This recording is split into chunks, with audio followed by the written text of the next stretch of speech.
And with the national spotlight on Governor Andy Beshear, there are questions surrounding the future of Kentucky and who could take over. ABC 36's Anna Medina spoke with the Secretary of State on what that process could look like. So there's a lack of clarity as to whether a special election would be triggered. As we inch closer to November's election cycle, current Vice President and likely Democratic presidential nominee Kamala Harris continues to narrow down her short list of potential running mates, a list that includes Kentucky Governor Andy Beshear. Some states have what's called a resign to run law. If you're nominated for a particular office that's not the one that you hold, and you're running for office, you have to resign your position. Kentucky does not have that. So if Governor Beshear were nominated by his party to run for vice president, he would still be the governor of Kentucky, and he would be unless and until he resigned his office or assumed another office that's inconsistent with his ability to serve in this office.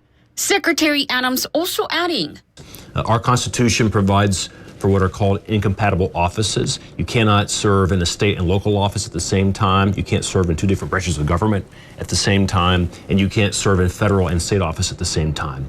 As Harris continues to mull her VP pick, questions continue to linger in the Commonwealth about what could come next if Beshear gets that call. If the governor were to vacate his position, then his duties would fall to Jacqueline Coleman, our lieutenant governor. She would have all the powers the governor has, the power to call special sessions, the power to sign bills into law, the power to appoint staff within the administration. Those powers would be hers.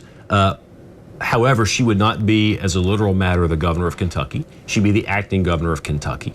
Adams says what could happen is unprecedented, and that it would be hard for the legislature to clarify any rules moving forward unless the Constitution is amended. The Kentucky Constitution was first adopted in 1792. The current Kentucky Constitution was adopted in 1891.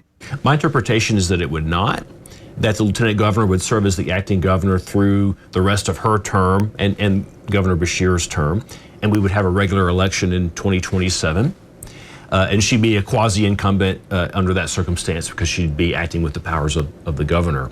Essentially, Lieutenant Coleman would have gubernatorial powers, but because she is still the lieutenant governor, she would not be able to appoint a successor or another lieutenant governor. In Frankfort, Anna Medina, Good Morning Kentucky.